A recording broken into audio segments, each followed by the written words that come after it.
Dan dengan IISG yang dari kemarin merah terus, saat ini valuasinya itu sudah bahkan mungkin sedikit lebih rendah dibandingkan COVID. juga rupiah yang sempat menyentuh 18.000 per dolar Amerika Serikat Agak sedikit kayak sudah jatuh tertimpa tangga. Ujian porto kita yang sama-sama membara. Wah, mindsetnya tuh harus gimana sih biar kita tuh sebenarnya sehari-hari tetap tenang ngelihat market yang kayak sekarang. Lebih measured, lebih terukur, secara selektif memilih misalnya produk-produk yang memang secara kinerja atau mungkin secara kredibilitas relatif lebih baik ya dibandingkan dengan yang lain.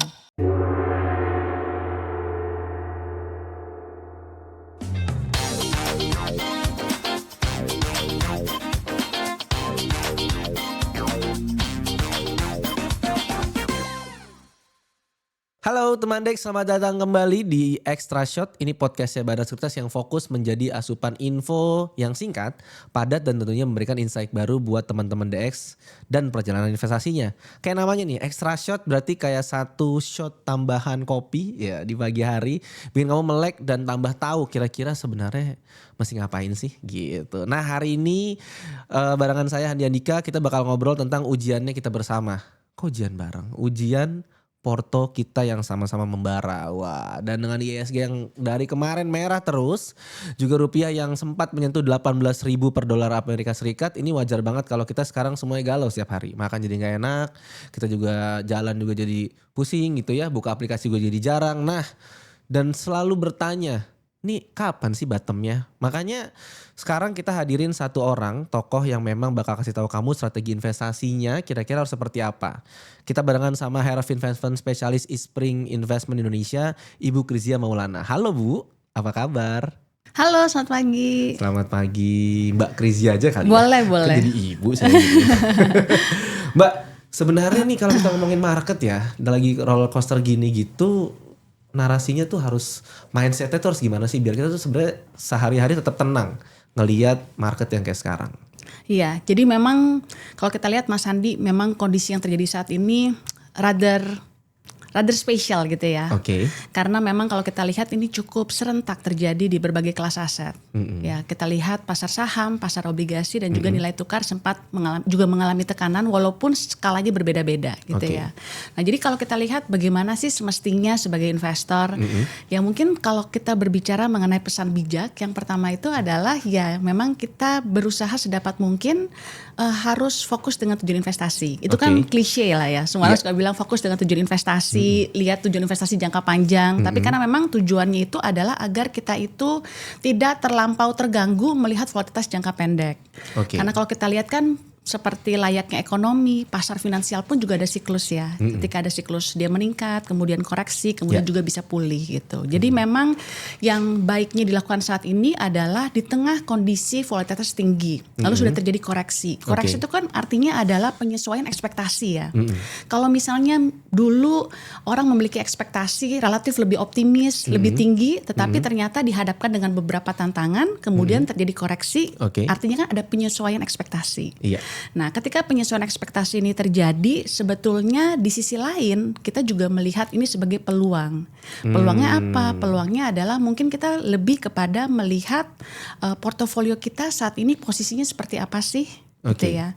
Karena yang kita harapkan adalah dengan adanya koreksi seperti ini kita bisa menangkap peluang, tetapi juga yang kita inginkan adalah ingin menangkap peluang di masa depan gitu. Jadi kita lebih cara jadi kalau ditanya secara jangka pendeknya mesti bagaimana ya mungkin merapikan kembali ya, melihat komposisi portofolionya apakah sudah sesuai sehingga agar ke depan ketika ada pemulihan kita pun juga bisa menangkap kinerja yang positif tersebut ya dari pemulihan yang ada. Jadi bukan harus buru-buru ya, justru sebenarnya kita lihat lagi, relook lagi strategi kita, porto kita ke belakang seperti apa. Siap gak kalau nanti dia udah rebound kita untuk bisa langsung lari gitu ya, mencapai si goals kita tadi gitu ya. Iya, karena kan kalau kita lihat yang tadi koreksi tadi berarti kan sudah ada posisi-posisi yang light ya di beberapa kelas aset. Nah ketika dia light dan kebetulan misalnya teman-teman memiliki misalnya ada peluru lah kira-kira gitu ya, untuk kembali masuk secara bertahap ke pasar, melihat harganya sudah relatif lebih murah.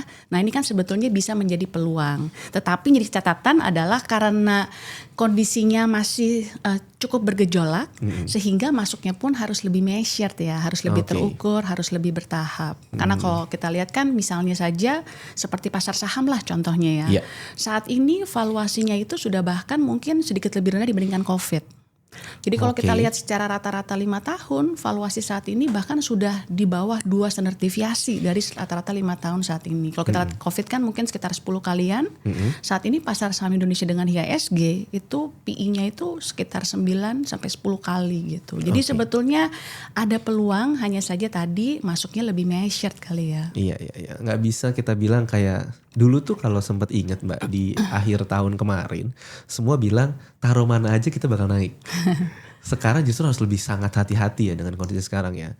Iya, memang harus lebih berhati-hati ya gitu. Terutama memang karena kita masih kondisinya masih dalam mau menuju ke fase pemulihan ya, sehingga memang harus lebih selektif. Jadi kalau ibarat di asset management itu adalah kalau kita ngelihat suatu kondisi atau memilih suatu emiten atau mungkin suatu aset lebih bottom up lah kira-kira gitu lebih ya. bottom up. Jadi kayak ngelihat kira-kira di mana aset-aset tertentu yang memang bisa memberikan kinerja misalnya lebih defensif ataukah mungkin bisa memiliki kinerja yang lebih baik ke depannya gitu. Jadi memang harus rather selektif ya. Rather selektif ya. Kalau kita bicara yang defensif, biasanya defensif nih kayak fixed income gak sih Mbak sebenarnya? Reksadana pendapatan tetap atau fixed income. Memang kan sebenarnya kalau kita lihat zaman dulu itu fixed income ini dilihatnya bosen ya. Ya kita ngelihatnya kayak misalkan dulu orang tua kita ngelihat obligasi. Deposito. Jadi kayak taruh sekian nanti berapa lama balik. Nah generasi sekarang mungkin ngelihatnya kayak kok gini-gini aja. Padahal sebenarnya itu defensif ya. Mungkin aset yang defensif nih sebenarnya kenapa sih harus kita perhatikan untuk jadi radar pertahanan portonya teman-teman? Iya, nah betul nih Mas. Jadi menarik memang obligasi ini menjadi salah satu kelas aset yang defensif. Karena memang secara nature-nya obligasi itu membayarkan kupon. Ya, dia membayarkan kupon dan juga dia bisa ada potensi dari perubahan harga. Nah, jadi ibaratnya kalau kita melihat pasar obligasi itu pendekatannya total return ya. Jadi kinerja dari kuponnya plus ada perubahan harganya. Dapat 2 berarti ya. Dapat 2 gitu. Nah, dan kalau kita lihat karena memiliki karakteristik seperti ini, memang membuatnya menjadi instrumen yang lebih defensif. Nah, sebagai contoh kalau kita lihat di tahun ini saja ya, di 2026. Ketika misalnya pasar sahamnya bergejolak cukup besar. Year to date taruhlah kita melihat ya IHSG itu minusnya sudah lebih dari 34% ya. Per hari ini kita podcast ya.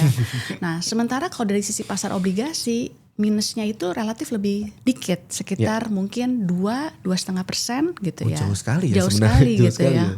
Minus tapi jauh ya. Minus tapi jauh gitu karena memang secara kelas aset relatif lebih stabil dan juga memang kalau kita lihat pasar obligasi domestik ini pun juga didukung oleh animo daripada masyarakat Indonesia yang juga membeli kelas aset obligasi gitu. Jadi sehingga demand-nya itu relatif terjaga gitu. Jadi kalau secara pergerakan sih memang obligasi ini relatif lebih defensif dibandingkan dengan kelas aset lainnya.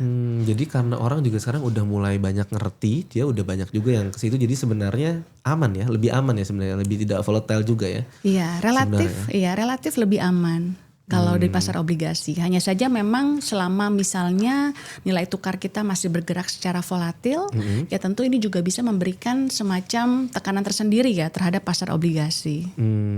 Kenapa dia bisa stabil Mbak? Waktu di saat sekarang semuanya volatile, lebih stabil gitu si fixed income ini. Di fixed income ya? Iya.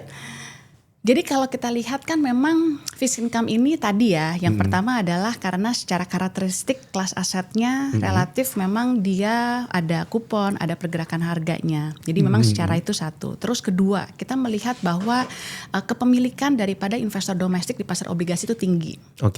Ada kebutuhan lah ya untuk asetnya itu bertumbuh di pasar obligasi.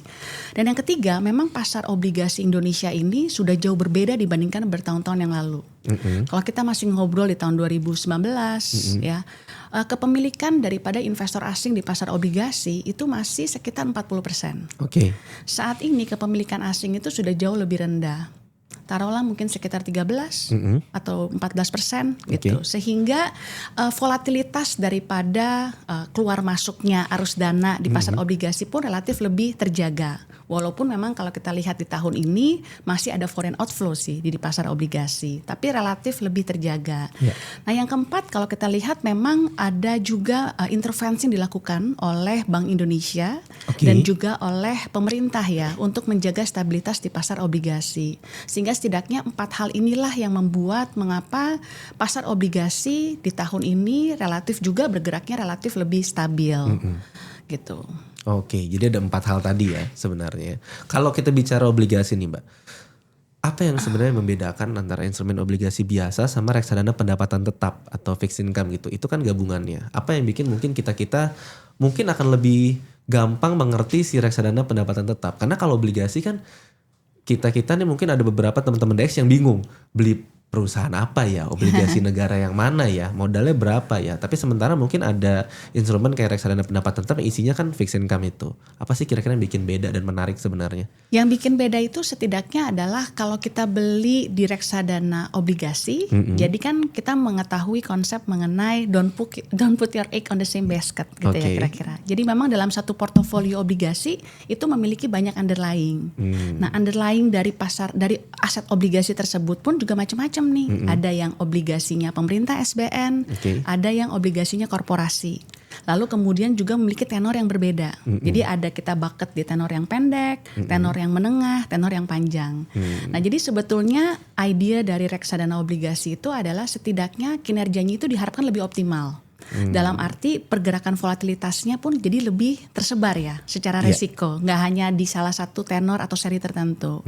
Nah jadi ini sebetulnya bisa dimanfaatkan oleh masyarakat ya, dalam arti kalau memang pengetahuannya terhadap seri-seri tertentu relatif terbatas, atau mungkin dari sisi mungkin pendanaannya pun juga relatif terbatas, memang bisa memanfaatkan reksadana obligasi karena dibelinya pun juga bisa dengan nilai nominal yang jauh lebih rendah ya dibandingkan membeli single obligasi itu sendiri. Berapa sih Mbak biasanya nominal minimalnya? Iya, bisa dimulai dari pembelian 10.000 untuk membeli reksadana obligasi. Tuh temen Dex jadi gak ada alasan lagi ya. Tuh kayak aduh aku gak punya uang duluan untuk investasi. Padahal 10.000 itu kan lebih murah daripada kopi kamu. Kan kopi mereka aja belasan ribu. Nah sekarang ini bisa mulai investasi dari 10.000 ya. Sebenarnya kalau untuk memilih dari isinya si reksadana obligasi itu dipilihnya dari berdasarkan apa sih Mbak? Tadi mana yang bagus, mana yang kurang oke, mungkin tuh dipilihnya berdasarkan apa sih? Iya, jadi memang pertama dalam hal mungkin lebih ngejelasin mengenai portfolio construction kali kira-kira gitu ya. Betul. Nah jadi memang reksadana obligasi ini macamnya banyak nih ya. Ada yang memang terkonsentrasi pada portofolio durasi tertentu. Ada durasinya pendek, durasi menengah atau durasi panjang kira-kira gitu ya. Jadi kalau kita berbicara mengenai durasi yang menengah lah. Durasi menengah mungkin kita berbicara mengenai durasi antara 5 sampai 7 tahun. Dalam hal portofolio durasi. 5 tahun tuh lama ya? 5 tahun menengah. Menengah? 5-7 tahun tuh menengah? Menengah. Kalau misalkan kayak panjang itu, kalau kita bicara tenor obligasi itu bisa kayak 10, 15, 30 gitu ya. Jadi masih ada yang panjang kayak KPR juga. Ya? Kayak KPR. Oke, tadi lama itu sampai 15 tahun bisa. 30 tahun ada gitu ya. 30 tahun tapi, ada. Ya, tapi kalau kita itu berbicara tenor obligasi serinya ya. Tapi kalau berbicara portfolio duration, mungkin mostly orang adanya kebanyakan yang ada di pasar adalah either dia pendek, pendek mungkin 2-3 tahun, terus menengah itu sekitar 5 sampai dengan 7 tahun, panjang mungkin di atas 8 tahun misalnya. Dalam hal durasi portofolio. Nah, jadi pertama adalah kita melihat durasi portofolionya ini berapa. Setelah itu baru turun ke dalam underlying asetnya. Nah, underlying asetnya ini pun juga akan disesuaikan sesuai dengan mandat daripada kebijakan investasinya. Nah, jadi ada yang di bucket tenornya lebih pendek, tenornya lebih menengah, tenornya lebih panjang. Jadi ada dari sisi tenor. Nah yang kedua, variasi yang lain adalah dari sisi underlying bisa ada campuran nih. Bisa masuk di SBN pemerintah, juga bisa masuk di obligasi korporasi. Nah nanti pemilihannya ini tentu yang kita kepingin, yang kepinginnya itu adalah tentu memilih kelas aset yang memiliki potensi atau memilih aset ya, yang memiliki kemampuan bertumbuh lebih baik. Misalnya kalau misalnya ada mispricing. Dalam arti misalnya harga asetnya ini belum mencerminkan nilai fundamentalnya. Kan kepinginnya kira-kira seperti itu ya. Jadi memang secara taktis akan disesuaikan kira-kira beli seri yang mana, beli bobot yang mana atau tenor yang mana, ini sesuai dengan kondisi pasar yang ada. Jadi memang tergantung profilnya juga tadi ya, butuh untuk ke pasar yang mana gitu ya. Betul. Oke, nah kita bicara tentang reksadana pendapatan tetap. Kalau yang saya dengar nih, jagoan pertamanya Eastspring adalah Eastspring IDR High Grade Kelas A. Nah, apa sih sebenarnya filosofi utama produk ini gitu dan apa yang bikin dia beda sama reksadana pendapatan tetap lain yang di luar sana? Oke, yang bikin beda ya. Jadi memang Eastspring IDR High Grade ini adalah salah satu produk flagship dari Eastspring Investment Indonesia. Di mana kalau tadi saya sempat bercerita ya mengenai adanya perbedaan durasi pada portofolio obligasi. Jadi memang IDR High Grade ini adalah yang durasinya moderat.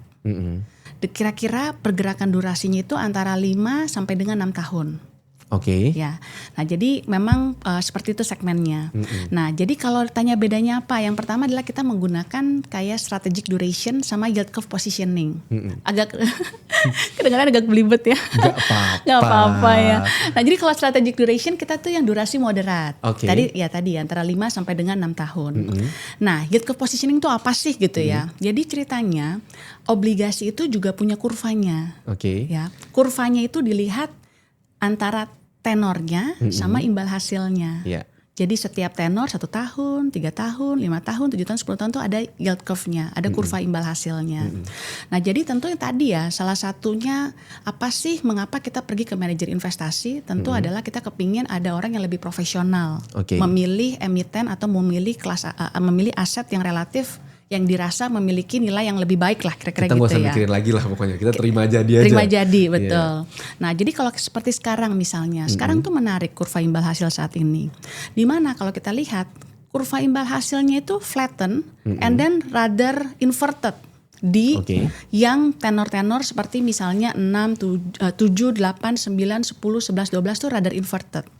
Jadi tenor yang seperti 6, 7, 8 itu mungkin 7, 8, 9 itu lebih tinggi dibandingkan yang 10 tahun. Kok gitu? Iya, karena memang tadi ya, karena memang pergerakan pasarnya, lalu ada beberapa kebijakan yang dikeluarkan oleh pemerintah sehingga menjaga stabilisasi di tenor tadi. Nah, tentu seperti ini membuat ada potensi keuntungan juga, ada peluang ya dalam arti. Oleh sebab itu makanya dalam hal pengelolaan saat ini pun secara taktis kita mencari yang tadi seri-seri yang relatif lebih menarik di kurva imbal hasil tersebut gitu. Jadi yang pertama tadi ya, dari sisi durasi dan juga pemilihan seri ya, seri di kurva imbal hasilnya. Lalu selanjutnya dalam hal konstruksi portofolio kami juga menggunakan kombinasi dari top down dan bottom up. Jadi artinya adalah kalau top down itu kita pilih underlying-nya berdasarkan view kita. Seperti pertumbuhan ekonomi akan seperti apa, inflasi akan seperti apa, suku bunga akan seperti apa. Nah itu akan di matching dengan bottom up. Kita pilih nih serinya yang mana. Atau mungkin kalau misalnya dia obligasi korporasi dengan kualitas kredit yang lebih baik yang mana gitu. Jadi seperti itu. Lalu selanjutnya yang ketiga, kalau high grade ini memang lebih kepada fokus kepada quality ya. Dalam hal anchored-nya itu lebih di government bond. Jadi kira-kira sekitar 90% alokasi ada pada obligasi pemerintah. Sementara kira-kira lah ya sekitar 10% ada pada obligasi korporasi. Jadi memang desain portofolionya ini lebih anchor-nya lebih ke government bonds. Nah, lalu yang terakhir itu adalah memang dalam high grade ini kami memberikan pembayaran hasil investasi juga nih. Kalau yang bahasa keren di luaran itu adalah distribusi dividen gitu ya. Membayarkan dividen secara bulanan kepada investor. Gitu dalam nilai tukar dalam mata uang rupiah. Jadi ada dividennya berkala, itu berapa lama sekali Mbak? Nah itu dibayarkan setiap bulan, tapi besaran target pemberian dividen ini akan tergantung dengan kondisi pasar. Kalau saat ini sih kami membayarkan dividen itu sekitar 6,2% per tahun dibayarkan setiap bulan. Namun apabila kalau misalnya nih ada perubahan kondisi pasar dan sebagainya, tentu tingkat pengembalian hasil investasi dalam bentuk dividen ini bisa berubah. Jadi dia dapat 2 kali return ya, return dari dia punya investment di situ sama dividen tiap bulan yang akan didapetin. Betul. Tuh temen DX, jadi buat kamu yang sekarang kayak bingung, aduh aku habis gajian dari sini kira-kira taruh mana ya? Nah ini justru lebih aman ya, karena memang setiap bulannya dapat dan juga returnnya kalau tadi dibanding dengan aset-aset lain mungkin ini satu yang mungkin lebih stabil ya dengan kondisi saat ini. Karena kalau kata Bu Krizia tadi kan kita sekarang tuh Gak apa-apa kalau masih mau masuk gitu ya, tapi wait and see dulu sambil tenang ngelihat kira-kira aset apa sih yang paling cocok untuk portofolio dan strategi investasi kamu. Nah, jadi kalau kita balik lagi ke high grade tadi nih, kenapa yang dipilih itu lebih banyak government bonds, Mbak?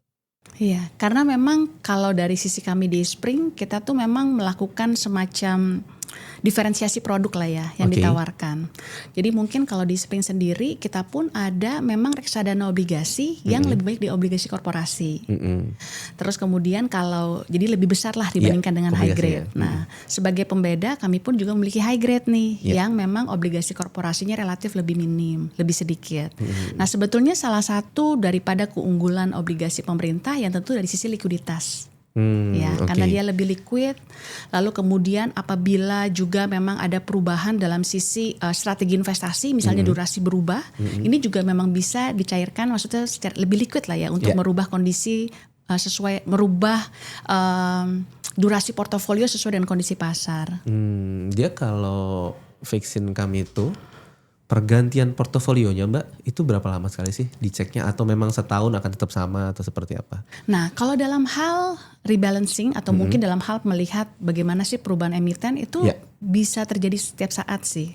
Terutama kan kalau reksadana itu kan setiap harinya tentu ada subscription, ada redemption. Nah, ketika hal tersebut terjadi secara aktif akan terus berubah ya setiap saat. Dan apalagi memang kalau ada kira-kira misalnya tadi ya seri-seri tertentu lebih menarik atau misalnya ada perubahan strategi yang relatif akan merubah komposisi portofolio, ini akan dilakukan secara aktif sih. Secara harian tentu akan dilihat oleh manajer investasi ya. Pokoknya kita sesuai dengan return yang dijanjikan di awal tadi itu ya. Sebenarnya yang pas dia pertama subscribe itu kan. Iya, sebetulnya kalau reksadana obligasi kan memang tidak ada return yang dijanjikan di awal ya. Oke. Jadi memang returnnya ini akan sesuai dengan pergerakan pasar. Nah, jadi hanya saja tadi kalau yang tadi yang dituju maksud adalah pembayaran hasil investasi atau dividen, PHI-nya, ya memang dividennya itu akan kita set misalnya nih kira-kira 2 atau 3 bulan ke depan 6,2%. Nah, kita akan bayarkan sekitar 6,2%. Tetapi apabila terjadi adanya perubahan kondisi pasar, ya ini tentu saja juga bisa berubah sih. Oke, jadi memang lebih tidak volatile aja karena ada PHI tadi ya sebenarnya dibanding dengan reksadana saham gitu ya mungkin ya. Oke, nah kalau kita bicara tadi tentang market saat ini ya, tadi kan memang reksadana fixed income ini menjadi salah satu yang jadi solusi kita untuk saat ini. Nah, tapi di tengah dolar yang seperti sekarang Mbak, itu berpengaruh gak sih sama reksadana fixed income yang basisnya memang obligasi negara? Oke, akan terkait dengan juga pergerakan rupiah ya gitu. Karena kalau kita melihat kan saat ini apa yang dilakukan oleh pemerintah ya adalah mereka pun dilakukan oleh Bank Sentral adalah mengeluarkan instrumen dinamakan sebagai SRBI ya. Nah, jadi kan kalau kita lihat saat ini salah satu cara untuk menjaga stabilitas nilai tukar dalam arti meningkatkan falas dalam negeri adalah lewat juga instrumen dinamakan dengan SRBI. Oke. Karena kalau kita lihat di tahun ini kan memang di pasar saham ada outflow, di pasar obligasi juga ada outflow, sehingga SRBI ini menjadi salah satu instrumen yang digunakan. Nah, yang terjadi adalah SRBI ini memang kan adalah instrumen up to 12 months ya. Sampai dengan 12 bulan yang dikeluarkan oleh Bank Indonesia. Nah, sehingga apabila imbal hasil SRBI ini masih meningkat ya dengan gunanya adalah untuk menarik tadi ya dana dari asing, kemudian meningkatkan falas dalam negeri, tentu ini juga bisa mempengaruhi imbal hasil daripada obligasi pemerintah Indonesia. Jadi selama SRBI-nya mungkin masih terus meningkat, ya kayaknya memang dalam quote and quote ya tekanan terhadap imbal hasil SBN ini masih akan terus terjadi. Masih lebih naik lagi justru sebenarnya. Betul, karena kalau kita lihat kan kayak tahun ini saja memang SRBI 12 bulan itu sudah meningkat 2% ya selama year to date. Jadi lumayan sekali ya sebenarnya. Jadi justru malah berpengaruh lebih positif ya sebenarnya ketika misalkan dolar naik. Kalau dolar naik, ya jadi kalau misalkan dolar naik, SRBI naik, imbal hasil SBN masih bisa meningkat. Nah, mungkin yang teman-teman juga perlu perhatikan adalah ketika imbal hasil obligasi meningkat, memang dia itu memiliki imbal hasil yang hubungan yang terbalik dengan pergerakan harga. Jadi imbal hasilnya naik, harganya biasa mengalami koreksi, turun. Nah, cuman itu adalah satu sisi. Ya, sisi Di lainnya. sisi yang lain adalah memang kalau kita sebagai investor, ketika kita ingin berinvestasi di pasar obligasi, salah satu yang kita perhatikan adalah yieldnya. Oke. Tentu yang kita kepingin adalah jangan mau belinya lagi mahal, jualnya lagi murah gitu. Jadi sebetulnya dengan imbal hasilnya naik di pasar obligasi, sebetulnya ini juga di sisi lain menawarkan entry point yang menarik Oke. bagi investor untuk masuk. Gitu. Tetapi karena tadi catatannya pasarnya masih relatif bergejolak sehingga memang pendekatannya itu lebih measured. Jadi harus lebih terukur, masuknya secara lebih bertahap gitu. Karena kalau kita lihat di tahun ini dibandingkan dengan kita ngobrol misalnya kita ngobrol beberapa bulan yang lalu, saat ini imbal hasil sudah jauh lebih tinggi dibandingkan dengan sebelumnya. Jadi harapannya itu adalah kalau ternyata misalnya nih rupiahnya akan segera stabil, karena kan memang kita tahu di kuartal 2 ini kan secara periode adalah musiman ya. Mengalami pelemahan rupiah. Dan yang kedua kita lihat sudah banyak memang kebijakan dikeluarkan oleh pemerintah. Salah satunya adalah meningkatkan imbal hasil SRBI. Lalu kemudian menaikkan BI rate 50 basis di tahun ini. Lalu kemudian juga mungkin teman-teman sempat membaca juga bahwa ada pembatasan penukaran falas tanpa transaksi underlying ya, tanpa underlying. Nah, terus kemudian kalau kita lihat juga ada devisa hasil ekspor yang rencananya akan mengalami peningkatan retensi di dalam sistem keuangan domestik. Nah, memang hal-hal inilah diharapkan memang bisa berbuah positif, setidaknya rupiahnya stabil. Nah, kalau ternyata rupiahnya bisa stabil, mestinya sentimen itu secara perlahan-lahan pun akan relatif lebih positif di pasar obligasi. Oke, jadi kita wait and see untuk obligasi tadi ya. Nah, buat teman-teman DX yang justru sebenarnya anggaplah kita sama-sama awam semua, terus kita lihat bahwa dolar naik, pengennya investasi yang ada bau-bau dolarnya. Kayak gitu yang ada USD-nya. Nah, sebenarnya eSpring itu juga punya nih satu produk yang memang produk ini ada kaitan dengan dolar. Namanya Syariah Fixed Income USD kelas A. Ini apa Mbak sebenarnya? Jadi itu adalah reksadana obligasi syariah yang Indon ya, maksudnya dalam dominasi US dollar. Jadi isinya adalah syariah yang US dollar, sukuk lah ya, sukuk US dollar. Nah, ceritanya kalau kita boleh bahasa singkat, bahasa kerennya itu adalah SUFI kita sebutnya. SUFI, apa itu? Yaitu syariah US dollar fixed income. SUFI, syariah fixed income. Syariah USD fixed income. SUFI. Nah, jadi SUFI ini underlying-nya adalah obligasi pemerintah. Ya, jadi memang dia full di government bond. Sebenarnya government bonds. Government bond, tapi yang sukuk US dollar. Gitu ya, sukuk US dollar. Jadi denominasi US dollar. Nah, kalau tadi kita ngomong panjang lebar soal durasi, nah kalau tadi yang high grade itu adalah durasinya moderat, kalau yang SUFI itu durasinya pendek. Below 5 berarti ya? Iya, jadi durasi portofolio itu sekitar 2-3 tahun. Nah, jadi kalau teman-teman memang kalau secara durasi ini mempengaruhi potensi volatilitas. Jadi semakin portofolio obligasi itu memiliki durasi lebih pendek, maka potensi volatilitasnya pun relatif lebih rendah ketimbang yang misalnya menengah ataupun yang panjang gitu. Jadi memang SUFI ini lebih kepada yang durasinya pendek. Nah, kalau kita melihat saat ini memang SUFI ini bisa menjadi salah satu sarana alternatif investasi untuk memang teman-teman yang memang memiliki dana di US dollar dan kemudian ingin berinvestasi pada pasar obligasi US dollar gitu. Karena memang durasinya pendek, memang diharapkan volatilitasnya juga lebih rendah sih. Lebih rendah. Nah, jadi sebenarnya kelebihan SUFI ini tadi buat kamu yang punya investment tadi di USD, kamu pengen investasi di obligasi yang USD bisa ke SUFI ini. Kenapa harus syariah, Mbak? Kenapa harus syariah ya? Sebetulnya memang pada saat kita meng-create produknya ada kebutuhan untuk syariah. Tetapi sebetulnya syariah ini juga tetap relevan juga ya. Terhadap misalnya yang investasi nggak cuma untuk yang muslim tetapi yang non muslim pun juga relevan. Sebab kalau kita lihat memang baik itu yang syariah US dollar ataupun konvensional US dollar relatif pergerakannya cukup mirip sih. Cukup mirip. Gitu. Jadi memang hanya pada saat kita create produknya itu memang ada kebutuhan ya untuk designated-nya untuk yang syariah produk. Tapi sebenarnya returnnya dan lain-lain sebenarnya yieldnya sama-sama saja sebenarnya ya. Hampir mirip-mirip lah. Mirip-mirip. Hanya beda mungkin produknya aja. Mbak Krizia, tadi kalau kita bicara tentang SUFI, jadi SUFI ini sebenarnya isinya hanya government bonds ya. Kenapa nggak ada corporate bonds? Iya betul, memang sekarang ini portofolionya mostly di government bonds. Karena memang issuer yang meng-issue untuk obligasi US dollar suku pun relatif terbatas gitu. Jadi memang oleh sebab itu secara kepemilikan kita mostly in government bonds. Jadi kalau corporate bonds mungkin lebih cocok dia di Spring IDR High Grade tadi ada ya? Betul.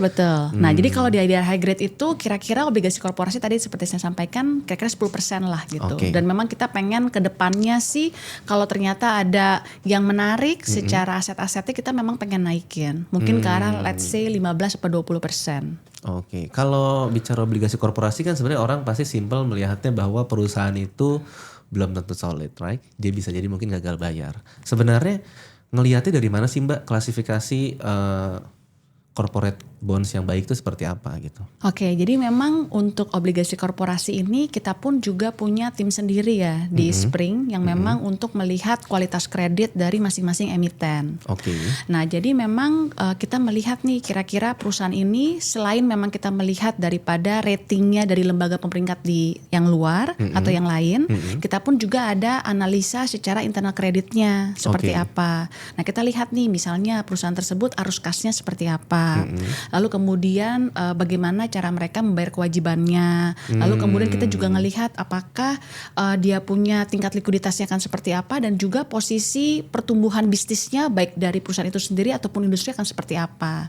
Nah setelah kita melakukan analisa, kemudian nanti ada ratingnya. Nah dalam hal penempatan bobot alokasinya pun juga ada ketentuannya Mas. Dalam arti adalah kita melihat dari kualitas kredit tersebut kira-kira secara kerangka ini baiknya bobot itu di berapa persen. Lalu kemudian melihat kualitas kredit tersebut kira-kira durasinya yang berapa gitu. Nah jadi memang kita berusaha membalancekan dalam arti kita nggak hanya mengejar imbal hasilnya yang tinggi, tetapi juga kualitas kreditnya ini diperhatikan. Jadi ini kayak nyari jodoh ya. Ada bibit-bibit bobotnya yang benar-benar sebenarnya. Jadi kamu gak usah takut temen Dex. Obligasi korporasi udah disaring sama teman-teman di Spring gitu ya. Dan yang terbaik. Iya yang terbaik betul. Udah yang terbaik. Nah kalau kita bicara tadi kan sebenarnya ada dua produk yang mungkin satu lebih ke defense rupiah, satu buat tameng dolar. Nah kalau misalkan ibu sendiri gitu ya, dihadapkan pada pilihan cuma boleh masuk satu produk aja. Untuk 3 tahun ke depan dengan kondisi makro yang seperti sekarang. Lebih condong ke IDR high grade atau ke SUVI? Nah kalau menurut saya sih tergantung source of fund-nya nih. Karena masing-masing kan memiliki returnnya masing-masing. Gajiannya beda-beda setiap orang ya. Kalau seumpama misalnya saat ini ada dananya dalam rupiah, maka sesuai untuk di high grade. Tetapi apabila ternyata saat ini ada dananya di US dollar dan atau mungkin beberapa tahun ke depan ada kebutuhan dalam US dollar. Nah ini juga menarik bisa di SUVI. Sebab tadi ya kalau SUVI tadi kan adalah durasinya pendek sehingga secara volatilitas relatif lebih rendah. Nah kalau high grade pun juga menarik sebab durasinya pun tidak terlampau panjang. Dia durasinya itu menengah. Jadi seakan-akan memang ini bisa menangkap peluang pertumbuhan dari pasar obligasi domestik. Jadi sebenarnya netral ya. Balik lagi sama portofolio, balik lagi sama profile, balik lagi sama tujuan investasinya dan source of funds-nya tadi. Nah kalau kita bicara tentang source of funds nih, itu kan sebenarnya source of funds saya rupiah. Rupiah melemah terus. Kenapa sih Mbak? Iya rupiah ini memang menarik ya untuk diamati dalam semenjak tahun lalu ya, setidaknya di 2025. Jadi kalau kita lihat di 2025 ini memang rupiah ini kan melemah terhadap US dollar. Padahal US dollarnya pun juga melemah. Jadi kalau 2025 kita lihat US dollar dengan menggunakan indeks dolar yang kita suka biasa dengar di XY index lah ya gitu ya. Dia tuh melemah 9%. Tapi di 2025 meski US dollarnya melemah 9%, di XY indeksnya melemah 9%, rupiahnya masih melemah 3%. Berbeda dibandingkan dengan mata uang negara lain yang justru malah mengalami penguatan di kawasan Asia gitu ya? Karena dolarnya melemah. Itu di 2025. Dan kemudian masuk ke 2026 ternyata rupiahnya masih terus melanjutkan pelemahan. Nah per kita podcast ini ya mungkin rupiah itu ada melemah sekitar 7-8% secara year to date. Gitu. Walaupun kalau kita lihat di tahun ini indeks dolar di XY index itu paling menguatnya hanya sekitar 1%. Gitu. Nah jadi kalau cerita mengenai rupiah ya kelihatannya memang selain dari sisi ada tekanan eksternal, kalau kita tahu ya di tahun ini kan ada konflik geopolitik dan sebagainya, kayaknya memang ada semacam isu-isu domestik tersendiri lah yang mempengaruhi pergerakan nilai tukar rupiah. Padahal kalau kita berbicara mengenai dolar, secara long term atau mungkin saat ini ke moderate, mungkin kita view-nya itu lebih kepada soft dollar. Oke. Soft dollar dalam Apa arti tuh soft soft dollar artinya adalah kita nggak melihat US dollar ini semestinya nggak menguat terlalu signifikan ke depan. Sebab kalau kita lihat semenjak pemerintahan Amerika Serikat ini banyak faktor ketidakpastiannya gitu ya, perubahan kebijakannya juga cukup agresif. Iya. Kita Ada bisa aja lihat kejutannya ya. ada aja kejutannya. Kita lihat dari kebijakan tarif dagang dan sebagainya, memang sudah menurun kepercayaan pasarnya lah relatif, membuat US dollar melemah. Yang kedua adalah karena di sana itu defisit fiskalnya itu lumayan bengkak. Oke. Sehingga sebetulnya ini secara natural atau hukum teori ekonominya membuat US dollar pun relatif pergerakannya relatif lebih terbatas gitu. Jadi sebetulnya ada peluang nih Harusnya ya. harusnya bagi kita ini nilai tukarnya menguat ya terhadap US dollar, melihat bahwa tren daripada pergerakan US dollar mestinya lebih moderate gitu dibandingkan dengan mungkin beberapa tahun sebelumnya. Nah, jadi kalau kita lihat rupiah ya tadi ya. Nah, terus masuk ke 2026 kita itu memang apa ya bahasanya, mungkin agak sedikit kayak sudah jatuh ketimpa tangga. Jadi selain karena memang ada faktor eksternalnya relatif kurang kondusif, kemarin kan sempat ada perang, tetapi sekarang perangnya masih berlanjut, tetapi kayaknya volatilitasnya itu sudah pass ya, peak intensity-nya itu sudah pass ya, turun, sudah mulai menurun. Karena kan saat ini mungkin ceritanya lebih kepada bagaimana bernegosiasi dan mencapai perdamaian gitu. Walaupun from time to time masih menimbulkan volatilitas. Nah, tapi kayaknya tongkat estafet resikonya ini udah mulai bergeser. Dari tadinya dari eksternal sekarang ke domestik. Nah, di domestik ini memang kalau kita lihat year to date itu banyak isu ya. Mungkin kalau teman-teman juga sering ikuti, satu adalah kita melihat ada kemarin kita dikejutkan dengan outlook dari peringkat surat hutang Indonesia. Betul. Itu kan diturunkan dari netral ke negatif oleh Fitch dan Moody's. Lalu kedua kita melihat dari sisi MSCI. MSCI ini kan memang sempat ada meraise mengenai tata kelola lah kira-kira ya di pasar saham Indonesia.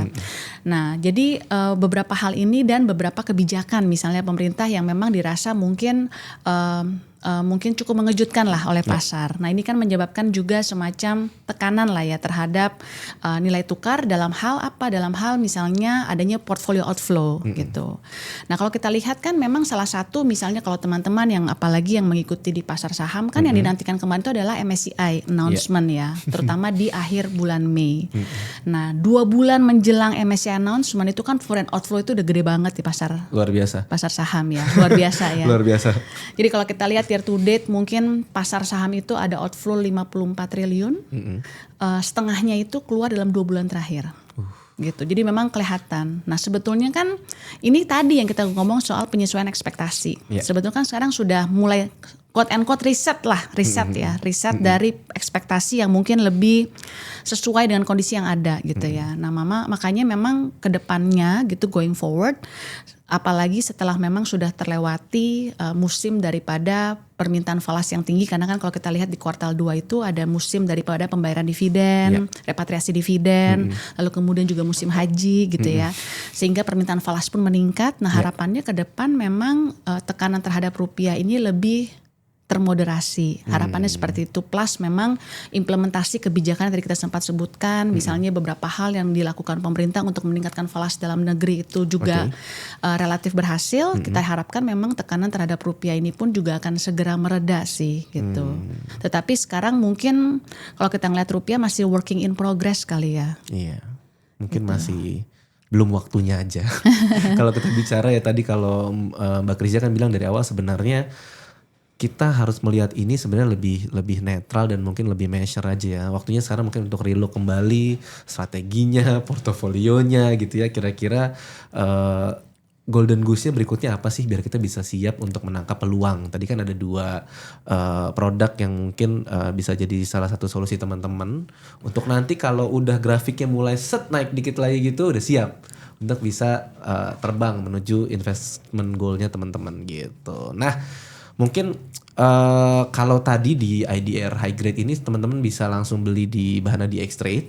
Itu kalau misalkan untuk Sufi nanti bisa langsung hubungi Bu Krizia dan tim ya di Instagramnya apa Ispring? Ispringnya bisa langsung di Instagram Ispring di Ispring ID. Oke. Iya, Ispring bisa. ID ya di Instagram Ispring bisa ID. langsung DM aja tuh tanya tentang produk Sufi ini seperti apa gitu ya buat kamu yang mungkin dari source of fund-nya dollar. Gitu. Oke, ini daging banget Mbak Krizia dari tadi bahwa memang sebenarnya merahnya IHSG dan Porto kita ini memang sebenarnya bentuk ujian dan juga bukan akhir tapi dari segalanya gitu. Keputusan BI menaikkan suku bunga juga justru sebenarnya buat kita jadi momen wake up call ya, atau bahasanya Mbak Krizia tadi waktunya kita sama-sama meriset ekspektasi bahwa selama ini sesuatu yang too good to be true tuh sebenarnya nggak baik. Ya kita harus sama-sama tahu gitu, wake up call lah dan menata strategi. Obligasi bukan lagi sekedar instrumen membosankan tapi sebenarnya jadi tameng pelindung sekaligus mesin pertumbuhan. Tadi don't put your egg in one basket ya. Dan kalau teman-teman yang kayak obligasi apa sih Kak? Aduh aku bingung gitu. Nah, makanya beli produknya yang langsung diatur sama manajer investasi. Gak usah cukup pusing tuh, udah langsung terima jadi aja gitu ya. Langsung diaturin sama mereka, dipilihin yang terbaik untuk investment goalnya kamu. Jadi Eastspring udah siap ngasih kompas untuk berlayar lebih aman di tengah badai ekonomi. Nah kalau ada satu kutipan untuk menutup obrolan hari ini adalah transformation is a journey without a final destination. It's about the moving beyond boundaries to create new possibility. Jadi kita bisa anggap sekarang itu kayak transformasinya kita bareng-bareng. Ekspektasinya harus di manage gitu ya agar bisa sama-sama memunculkan peluang atau possibilities baru. Nah, semoga perbincangan hari ini ngasih energi dan ketenangan bagi teman DX untuk melangkah cerdas di pasar modal. Mbak Krizia mungkin ada last word untuk teman DX nih untuk menghadapi badai-badai kehidupan sekarang? Iya, mungkin last word-nya adalah ya memang namanya investasi itu kan sesuatu yang lebih relatif jangka panjang. Sehingga memang fokusnya itu lebih kepada disiplin investasi gitu. Jangan sedapat mungkin lah ya, jangan membiarkan volatilitas jangka pendek ini menghalangi kita untuk mencapai tujuan yang lebih besar ya di depan. Sehingga oleh sebab itu kalau kondisinya rather masih mungkin volatile seperti ini ya memang lebih measured, lebih terukur pergerakannya dan memang harus secara selektif memilih misalnya produk-produk yang memang secara kinerja atau mungkin secara kredibilitas relatif lebih baik ya dibandingkan dengan yang lain. Harus lebih measure ya. Jangan kena polisi tidur dikit langsung panik. Ingat perjalanan kamu ke Jogja temen DX, jangan berhenti di tengah-tengah tol gitu ya. Kalau kata Mbak Krizia tenang aja, kan jalannya ke sana gitu. Jadi makanya investasi yang tenang dan teraral selalu dimulai dengan partner yang tepat. Nah kamu bisa langsung cek juga produk-produknya Eastspring di Bahana di X-Trade gitu ya. Dan pastikan follow sosmednya Bahana dan juga Eastspring untuk dapetin insight terkini. Kalau begitu Mbak Krizia terima kasih atas insight-nya, daging banget. Wah. Terima kasih atas undangannya. Terima kasih sekali. Kalau begitu saya Handi Dika pamit, sampai jumpa di episode berikutnya. Bye.